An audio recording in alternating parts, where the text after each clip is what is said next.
नमस्कार दोस्तों, welcome to study with Neelam. I hope आप सभी लोग बहुत अच्छे होंगे। आज हम 11 और 10 मई 2021 के सभी daily best current affairs question with point two point section complete करेंगे, तो वीडियो में लास्ट तक बने रहिएगा। चलिए तो शुरू करते हैं आज का लेक्चर फटाफट। पहला क्वेश्चन है हमारा, हाल ही में समाचारों में चर्चा में रहा अल कासिर पुरातात्विक स्थल किस देश में स्थित है? तो राइट आंसर होगा, राइट आंसर इज सी। कहाँ है? इराक में है ये स्थल। क्यों है चर्चा में? तो चर्चा में इसलिए है, इराक का अल कासिर पुरातात्विक स्थल चर्चा का विषय बना हुआ है क्योंकि यह पुरातात्विक स्थल लगातार रेगिस्तान में धंसता जा रहा है, धंस रहा है उस रेगिस्तान में ये पुरातात्विक स्थल। और इसका कारण क्या है? इराक का आर्थिक संकट, सरकारी लापरवाही तथा जलवायु परिवर्तन की वजह से इस अवस्था में ये स्थल पहुंच चुका है। अल कासिर दुनिया का सबसे पुराने चर्चों में से एक है। आपको एग्जाम में पूछा जा सकता है कि अल कासिर जो है अभी हाल ही में चर्चा में रहा है, क्या है? तो क्या है? एक चर्च है, ठीक है, जो क्या है, पुरातात्विक स्थल होने के साथ ही इसकी स्थिति अब क्या होती जा रही है? गिरती जा रही है। क्यों? क्योंकि भाई ये रेगिस्तान में धंसता जा रहा है। क्लियर है? याद रखिएगा, इराक। हाल ही में कोविड-19 के खिलाफ लड़ाई में भारत की सहायता करने के लिए निम्न में से किस भारतीय अमेरिकी सीईओ ने ग्लोबल टास्क फोर्स की संचालन समिति को ज्वाइन किया है या इसमें भाग लिया है? तो राइट आंसर होगा हमारा डी, उपरोक्त सभी। सुंदर पिचई, शांतनु नारायण और पुनीत रंजन, ये तीनों ही भारतीय अमेरिकी सीईओ हैं और इन्होंने इस टास्क फोर्स में भाग लिया है, इसे ज्वाइन किया है। ओके, गूगल के सुंदर पिचई सीईओ हैं, डेलाइट के पुनीत रंजन हैं और एडोब के शांतनु नारायण सीईओ हैं। और इन तीनों ने ही कोविड-19 के खिलाफ लड़ाई में सहायता करने के लिए इस संचालन समिति में शामिल हुए या भाग लिया है। अमेरिकी कॉरपोरेट सेक्टर ने भारत को लगभग 25,000 से अधिक ऑक्सीजन कॉन्सेंट्रेटर भेजने को कहा था, जिसमें से कुछ भारत को प्राप्त हो चुके हैं। तो ये तीनों ही भारतीय मूल के क्या हैं? सीईओ हैं इन कंपनियों में। तो तीनों को आप याद रखेंगे। नेक्स्ट क्वेश्चन देखते हैं, हाल ही में 9 मई 2021 को यूरोपीय परिषद की बैठक में भारत की ओर से निम्न में से किसके द्वारा भाग लिया गया? ये बहुत बड़ी बात है कि यूरोपीय संघ के 27 सदस्य देशों की बैठक में भारत को इतनी इंपॉर्टेंस दी जा रही है कि इस बैठक में भारत ने भाग लिया। और राइट आंसर होगा यहाँ पर हमारा बी, नरेंद्र मोदी। प्रधानमंत्री मोदी ने इसमें भाग लिया। यूरोपीय परिषद के अध्यक्ष कौन है वर्तमान में? याद रखिएगा, 27 मेंबर कंट्रीज हैं। ओके, इसके अध्यक्ष कौन है? मिशेल हैं। के निमंत्रण पर प्रधानमंत्री मोदी यूरोपीय परिषद की बैठक में भाग लेंगे। मेजबानी पुर्तगाल की, क्योंकि इस यूरोपीय परिषद की मेजबानी 2021 में किसके पास है? पुर्तगाल के पास है। तो पुर्तगाल के प्रधानमंत्री आपको याद होना चाहिए, कौन है? एंटोनी कोस्टा। कौन है? एंटोनी कोस्टा करेंगे। वर्तमान में यूरोपीय संघ परिषद की अध्यक्षता पुर्तगाल के पास है। पुर्तगाल की कैपिटल क्या है? लिस्बन है। यूरोपीय संघ के सभी 27 देशों के राष्ट्राध्यक्ष व शासन अध्यक्षों के साथ मोदी इस बैठक में भाग लेंगे। कोविड-19 महामारी के साथ ही विभिन्न क्षेत्रों और मुद्दों पर साझेदारी एवं विचार विमर्श करके विचारों का आदान प्रदान किया जाएगा। ठीक है, याद रखिएगा, यूरोपीय परिषद। क्लियर है? नेक्स्ट क्वेश्चन, हाल ही में निम्न में से किस राज्य सरकार के द्वारा मनोज दास अंतर्राष्ट्रीय साहित्य पुरस्कार प्रदान करने का निर्णय लिया गया है? तो यहाँ हमारा राइट आंसर होगा ओडिशा सरकार के द्वारा। किसके द्वारा? Right answer is C, Odisha सरकार मनोज दास अंतर्राष्ट्रीय साहित्य पुरस्कार प्रदान करने की घोषणा की है। मनोज दास कौन थे? तो भाई मनोज दास जो थे उड़िया और अंग्रेजी भाषा के प्रसिद्ध साहित्यकार थे और इस पुरस्कार, ये अंतर्राष्ट्रीय पुरस्कार है, इस पुरस्कार को प्राप्त करने वाले व्यक्ति को, साहित्यकार को 10 लाख रुपए की राशि दी जाएगी। कितनी है राशि इस पुरस्कार की? 10 लाख रुपए। और इसके साथ ही मनोज दास किशोर टैलेंट अवार्ड भी बच्चों के लिए प्रारंभ किया गया है। मनोज दास किशोर टैलेंट अवार्ड ये किसके लिए दिया जाएगा? बच्चों के लिए। जबकि मनोज दास अंतर्राष्ट्रीय साहित्य पुरस्कार ये बड़े साहित्यकारों को दिया जाएगा, जिसकी पुरस्कार राशि कितनी होगी? 10 लाख रुपए होगी। ओके, तो हम यहाँ बात कर लेते हैं किसकी? ओडिशा की। तो ये रहा मैप में ओडिशा। ओके, राजधानी क्या है इसकी? भुवनेश्वर है। राज्यपाल कौन है? गणेशी लाल है। मुख्यमंत्री है नवीन पटनायक। कोणार्क के सूर्य मंदिर या ब्लैक पैगोडा आपको ओडिशा में मिलेंगे। सबसे लंबा बांध कौन सा? हीराकुंड किस नदी पर है? महानदी पर है। बारामती स्टेडियम, राष्ट्रीय चावल अनुसंधान केंद्र, कलिंगा स्टेडियम, ये सभी आपको कहाँ मिलेंगे? ओडिशा में मिलेंगे। यहाँ आप मैप में देख रहे हैं ये क्या है? चिल्का झील है। तो चिल्का झील से जुड़े हुए कुछ पॉइंट आपको याद रखिएगा जो मैं आपको बता रही हूँ। एशिया की सबसे बड़ी खारे पानी की झील है, पहला पॉइंट। दूसरा पॉइंट, ये भारत की पहली रामसर साइट है। ओके, कब शामिल हुई थी रामसर साइट में? भारत की पहली साइट 1981 में। कौन सी थी? चिल्का झील। चिल्का झील में ही आपको मिलेगा नलवाना पक्षी अभ्यारण्य। कौन सा? नलवाना पक्षी अभ्यारण्य कहाँ पर है? ये चिल्का झील में ही स्थित है। ओके, याद रखिएगा। और चिल्का झील में कौन सी डॉल्फिन पाई जाती है? तो इरावदी डॉल्फिन पाई जाती है। कौन सी डॉल्फिन? इरावदी डॉल्फिन पाई जाती है। तो ये इतने पॉइंट थे जो आपको चिल्का झील से याद रखना है। ओडिशा से जुड़े हुए कुछ और पॉइंट देख लेते हैं हम। देश की पहली शतरंज अकेडमी भुवनेश्वर में प्रारंभ की जाएगी। देश का पहला वर्ल्ड स्किल सेंटर का उद्घाटन भुवनेश्वर में किया गया है। कोविड योद्धा स्मारक भुवनेश्वर में ही निर्माणाधीन स्मारक बनाया जा रहा है। देश के पहले फायर पार्क का निर्माण भुवनेश्वर में किया गया है। 2023 के पुरुष वर्ल्ड हॉकी कप का आयोजन ओडिशा के भुवनेश्वर और राउरकेला में आयोजित होगा। देश का सबसे बड़ा हॉकी स्टेडियम राउरकेला में निर्माणाधीन है। इस हॉकी स्टेडियम का नाम क्या है? बिरसा मुंडा हॉकी स्टेडियम है। ओके, ओडिशा के नए चीफ जस्टिस कौन बने हैं? तो एस मुरलीधर बने हैं। हाल ही में पत्रकारों के लिए गोप बंधु संपादिका स्वास्थ्य बीमा योजना किसने प्रारंभ की? ओडिशा सरकार ने प्रारंभ की। कोविड-19 के दौरान अगर किसी पत्रकार की मृत्यु होती है तो उन्हें इसके तहत कवर प्रदान किया जाएगा। Satkosia tiger reserve, Similipal tiger reserve, Bhitarkanika tiger reserve, ये सभी आपको मिलेंगे ओडिशा में। और भीतरकनिका में कौन से? खारे पानी के मगरमच्छ पाए जाते हैं, इसलिए इसे याद रखिएगा। क्लियर है? नेक्स्ट देखते हैं। हाल ही में चर्चा में रहा लॉन्ग मार्च 5V-Y2 किस देश का रॉकेट है? ये बहुत ज्यादा चर्चा में रहा था भाई। संभावना जताई जा रही थी कि ये विश्व में कहीं भी गिर सकता है। ओके, ये गिर गया था, फेल हो गया था, तो ये चर्चा में था। और ये किस देश का है? तो ये चाइना का है। आप लोगों ने पढ़ा ही होगा इसे थोड़ा बहुत तो। ओके, लॉन्ग मार्च 5V-Y2 चाइना का रॉकेट है जो हाल ही में हिंद महासागर में मालदीव से कुछ किलोमीटर की दूरी पर क्षतिग्रस्त हो गया है।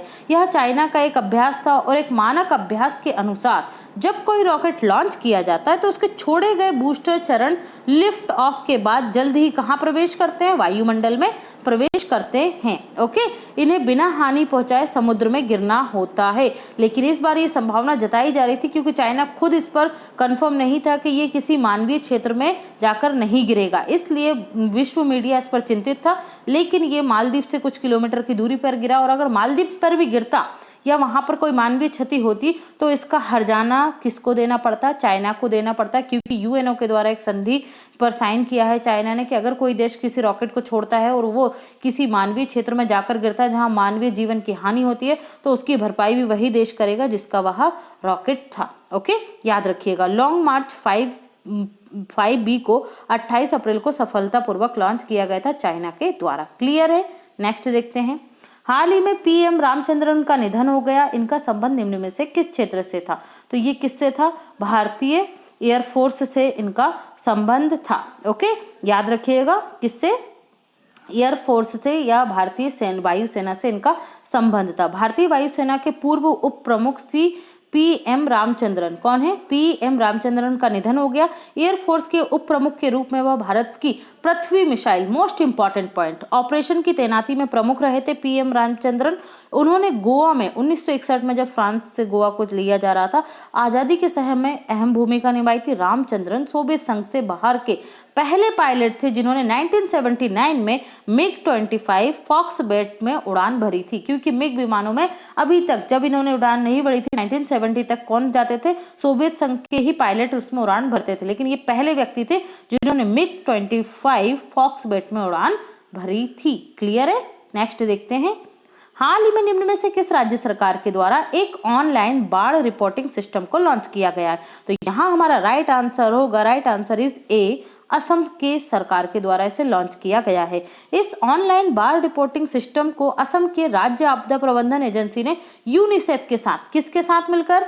यूनिसेफ के साथ मिलकर विकसित किया है। यह दैनिक आधार पर बाढ़ रिपोर्टिंग 15 मई से शुरू करेगा। कब से? 15 मई से। असम में 15 मई से 15 अक्टूबर के बीच में दैनिक बाढ़ रिपोर्टिंग अनिवार्य कर दी गई है। इस महत्वपूर्ण पहल के माध्यम से फसलों और पशुधन को पहुंचने वाले नुकसान से बचाने में सहायता मिलेगी। असम डिजिटल रिपोर्टिंग प्रणाली को अपनाने वाला देश का क्या बन गया है? पहला राज्य बन गया है। असम से जुड़े हुए जो बेसिक क्वेश्चन है ये हम आगे वाले क्वेश्चन में देखेंगे। ओके, नेक्स्ट देखते हैं, हाल ही में असम के नए मुख्यमंत्री निम्न में से कौन बन गए हैं? तो राइट आंसर होगा यहाँ पर हमारा, राइट आंसर इज ए। कौन बन गए? हेमंत बिश्वा शर्मा बन गए। ममता बनर्जी कहाँ की बनी है? पश्चिम बंगाल की तीसरी बार मुख्यमंत्री बनी है। एन रंगस्वामी कहाँ के बने? पुदुचेरी के बने। एम के स्टालिन कहाँ के बने हैं? तमिलनाडु के बने हैं। क्लियर है? चलिए तो देख लेते हैं हम हेमंत बिश्वा शर्मा। ओके, देखिए यहाँ पर हेमंत बिश्वा शर्मा क्या बन गए हैं? असम के 15वें मुख्यमंत्री के रूप में इन्होंने 10 मई 2021 को शपथ ली है। इन्होंने सर्बानंद सोनोवाल की जगह ली है। इससे पहले कौन थे असम के 14वें मुख्यमंत्री? सर्बानंद सोनोवाल थे। ओके, राज्य में मुख्यमंत्रियों की नियुक्ति किसको है अधिकार? भाई कौन करता है नियुक्ति? राज्यपाल करता है। हमेशा याद रखना, मुख्य न्यायाधीश या chief justice of high court मत चुनिएगा। संविधान के किस अनुच्छेद में दिया गया है कि राज्यपाल शपथ दिलाएगा? तो ये दिया गया है 164 में।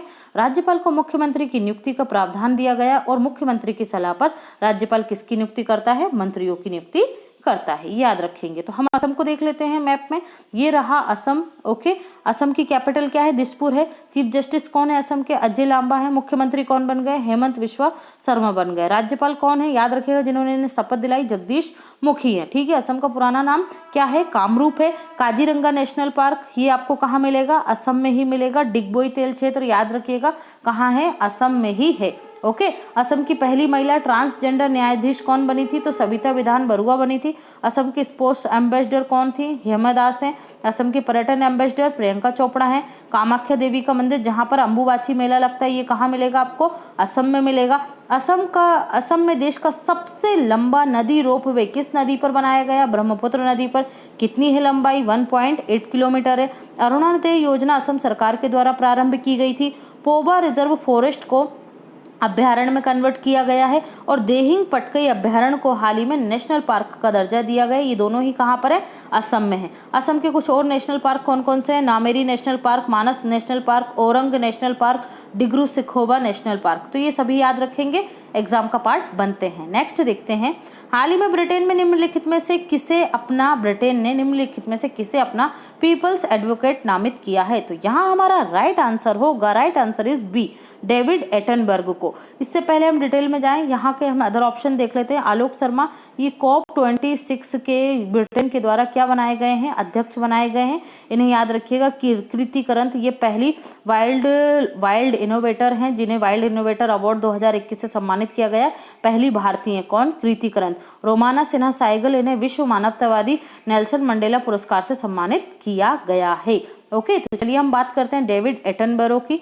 हाल ही में 95 वर्षीय डेविड एटनबरो को ब्रिटेन में जलवायु परिवर्तन शिखर सम्मेलन से पहले पीपल्स एडवोकेट के रूप में नामित किया गया। यह प्रसिद्ध क्या है? प्रकृतिवादी हैं और इन्हें गांधी अंतर्राष्ट्रीय शांति पुरस्कार से भी सम्मानित किया जा चुका है, इसलिए याद रखिएगा। जलवायु परिवर्तन के मुद्दे से निपटने के लिए इंस्पायरिंग एक्शन के रूप में इन्हें काम सौंपा गया है। COP26 या ग्लासगो शिखर सम्मेलन में इन्हें विश्व नेताओं और जनता को संबोधित करने के लिए आमंत्रित किया गया है।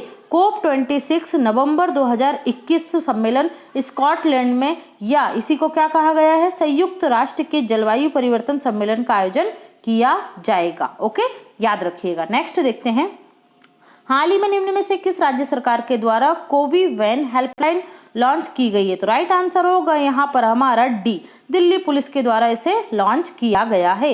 हाल ही में दिल्ली पुलिस ने कोविवैन हेल्पलाइन लॉन्च किया है। इसका उद्देश्य है कोविड-19 केसों में हो रही वृद्धि में अपनी जरूरतों के लिए जूझ रहे बुजुर्गों की मदद के लिए यह व्यवस्था प्रारंभ की गई है। ये हेल्पलाइन नंबर है, इसके माध्यम से पुलिस जरूरत के समय बुजुर्गों के पास पहुंच सकती है। और क्या क्या काम हो सकते हैं इससे? तो वरिष्ठ नागरिकों को सुविधा के लिए टीकाकरण केंद्रों पर पहुंचाना, हॉस्पिटल जाना और अन्य स्थानों पर जाने के लिए ये सेवा प्रारंभ की है। किसने? दिल्ली सरकार ने, याद रखिएगा। नेक्स्ट देखते हैं, अगर आप स्टडी विथ नीलम चैनल पर पहली बार आए तो फटाफट से हमारे चैनल को सब्सक्राइब कर लीजिए, बेल आइकन प्रेस करना बिल्कुल ना भूलें, जिससे सभी वीडियो के नोटिफिकेशन सबसे पहले आपको प्राप्त हो। आप हमें सभी सोशल मीडिया प्लेटफॉर्म पर फॉलो कर सकते हैं, लिंक आपको डिस्क्रिप्शन बॉक्स में मिल जाएगा। इस लेक्चर और इससे पहले के किसी भी लेक्चर्स की PDF फाइल के लिए टेलीग्राम चैनल को ज्वाइन करना बिल्कुल ना भूलें। ओके फ्रेंड्स, वीडियो को ज्यादा से ज्यादा लाइक कीजिए, शेयर कीजिए और चैनल को सब्सक्राइब करना बिल्कुल मत भूलिए। चलिए तो देखते हैं पॉइंट टू पॉइंट सेक्शन। हाल ही में G20 के पर्यटन मंत्रियों की बैठक का आयोजन कहाँ हुआ? इटली में किया गया है। भारत और ब्रिटेन ने वर्ष 2030 तक अपना द्विपक्षीय व्यापार कितना करने का लक्ष्य रखा है? दुगने से अधिक करने का लक्ष्य रखा है। हाल ही में कोरोना वायरस का नया स्ट्रेन जो आया है वो क्या है? N4440K है। ओके, याद रखिएगा। हाल ही में नासा के नए अध्यक्ष कौन बने हैं? विल नेल्सन बने हैं। विल नेल्सन, देखिए यहाँ नासा की बात आई है तो नासा का फुल फॉर्म क्या होता है? नासा का फुल फॉर्म है national aeronautics and space administration. NASA की स्थापना कब हुई थी? नासा की स्थापना 1958 में हुई थी। जो नासा का हेडक्वार्टर है ये कहाँ पर है? वॉशिंगटन डीसी में है। और इसका नाम पर, अब इसका नाम किसके नाम पर रखा जाएगा? मेरी डब्ल्यू जैक्सन के नाम पर नासा के हेडक्वार्टर का नाम रखा जाएगा। और अभी चर्चा में था इसका परसेवरेंस रोवर, ठीक है। जो परसेवरेंस रोवर था कहाँ की गई इसकी लैंडिंग? तो मंगल पर की गई है। इसकी लैंडिंग जो की गई है ये भारतीय वैज्ञानिक किसने की थी? स्वाति मोहन ने की थी। तो स्वाति मोहन का नाम आप याद रखेंगे। ओके, तो ये कुछ इंपॉर्टेंट पॉइंट थे नासा से जुड़े हुए। क्लियर है? नेक्स्ट देख लेते हैं। हाल ही में भारतीय मूल के इम्यूनोलॉजिस्ट शंकर घोष को अमेरिका के प्रतिष्ठित नेशनल एकेडमी ऑफ साइंस के लिए चुना गया है। याद रखिएगा नाम, शंकर घोष। सत्यजीत रे की पुस्तक अनदर डॉजन स्टोरीज बंगाली से अंग्रेजी भाषा में अनुवाद किसने किया है? इंद्राणी मजूमदार ने किया है। 2 मई 2021 को इनकी 100वीं जयंती मनाई गई। किसकी? सत्यजीत रे की। बुक याद रखिएगा, अनदर डजन स्टोरीज। ओके, वर्ष 2021 के वुडी गुथरी पुरस्कार से ब्रूस स्प्रिंगटन को सम्मानित किया गया है। ये जो वुडी गुथरी पुरस्कार है ये मानवता के मतलब किस क्षेत्र में दिया जाता है? जब आप गरीब तबके के लिए संगीत गाते हो, उनकी समस्याओं से जुड़ा हुआ, ठीक है। तो ये इसी तरीके के संगीत गाते थे वुडी गुथरी, और इन्हीं के सम्मान में ये पुरस्कार हर वर्ष उस संगीतकार को दिया जाता है जो अपने गानों में गरीबों को लिए समर्पित करता है, मतलब उन्हीं की स्टोरीज पर आधारित गानों को बनाता है या लिखता है। क्लियर है? याद रखिएगा। नेक्स्ट देखते हैं। हाल ही में ऑल इंडिया चेस फेडरेशन के द्वारा कोरोना वायरस से प्रभावित अपने समुदाय की मदद के लिए, मतलब जो जितने भी चेस से जुड़े हुए खिलाड़ी हैं उनके लिए कौन सा इनिशिएटिव शुरू हुआ है? चेकमेट कोविड-19 इनिशिएटिव। चेकमेट कब होता है? जब चेस खेलते हैं और उसमें राजा को क्या दी जाती है? मात दे दी जाती है, तब बोला जाता है चेकमेट। झारखंड सरकार के द्वारा अस्पतालों को अधिक ऑक्सीजन प्रदान करने के लिए संजीवनी वाहन जो है वो प्रारंभ की गई है योजना। इससे ऑक्सीजन ट्रक जो है उनको लॉन्च किया जाएगा। किस नाम से? संजीवनी वाहन। हरियाणा सरकार के द्वारा ऑक्सीजन ऑन व्हील्स इनिशिएटिव प्रारंभ किया गया था और हॉस्पिटलों में ऑक्सीजन की सुचारू रूप से क्या करने के लिए? आपूर्ति करने के लिए। राजस्थान के जोधपुर में मियावाड़ा रेलवे स्टेशन का नाम बदलकर क्या कर दिया गया है? महेश नगर कर दिया है। वहां के स्थानीय लोगों की इसको लेकर डिमांड थी। ओके, झांसी रेलवे स्टेशन का नाम क्या किया गया था? ये भी याद रखना, वीरांगना लक्ष्मीबाई रेलवे स्टेशन रखा गया था। हाल ही में भारत ने डेनमार्क को रागी और झंगोरा का निर्यात किया है। ये क्या है? बाजरा की ही किस्में हैं। हाल ही में राष्ट्रीय लोकदल के प्रमुख रहे चौधरी अजीत सिंह का क्या हो गया है? निधन हो गया कोविड-19 की वजह से। शहर और औद्योगिक विकास निगम के द्वारा नवी मुंबई एयरपोर्ट का नाम किसके नाम पर रखने पर प्रस्ताव पारित किया है? प्रस्ताव लाया गया है, अभी पारित नहीं हुआ है। तो ये है बाला ठाकरे के नाम पर। ओके, बाला ठाकरे एयरपोर्ट। हरियाणा सरकार के द्वारा बीपीएल श्रेणी के कोविड-19 के गंभीर मरीजों को लगातार 7 दिनों तक प्रतिदिन कितने रुपए की हेल्प की जाएगी? 5,000 रुपए देने की घोषणा की गई। किन के लिए? बीपीएल श्रेणी के लोगों के लिए। कोरोना से अनाथ हुए बच्चों के भरण पोषण के लिए मध्य प्रदेश सरकार के द्वारा स्पॉन्सरशिप योजना को लॉन्च किया गया है। याद रखना, कहां से? ग्वालियर से। आईसीसी की ताजा टेस्ट रैंकिंग में बैटिंग में प्रथम स्थान पर कौन से क्रिकेटर रहे हैं? केन विलियमसन रहे हैं। 2021 की पहली तिमाही के प्राइम ग्लोबल सिटी इंडेक्स में दिल्ली का स्थान क्या रहा? 32वां रहा है। ये हमने कल ही देखा था सारा इंडेक्स, आई होप आपको याद होगा। आज का आपका क्वेश्चन है, कनाडा के मॉन्ट्रियल में 16 सितंबर 1987 को हुए मॉन्ट्रियल प्रोटोकॉल का संबंध निम्न में से किसके संरक्षण से संबंधित है? ये स्टैटिक्स जीके का बहुत ही महत्वपूर्ण क्वेश्चन है, बार बार पूछा जाता है। आई होप आप लोग आंसर करेंगे। आंसर जरूर करने की कोशिश कीजिएगा। जो जानते हैं उससे रिलेटेड पॉइंट आप अपने कमेंट सेक्शन में जरूर लिखें। Okay friends, thanks for watching and take care.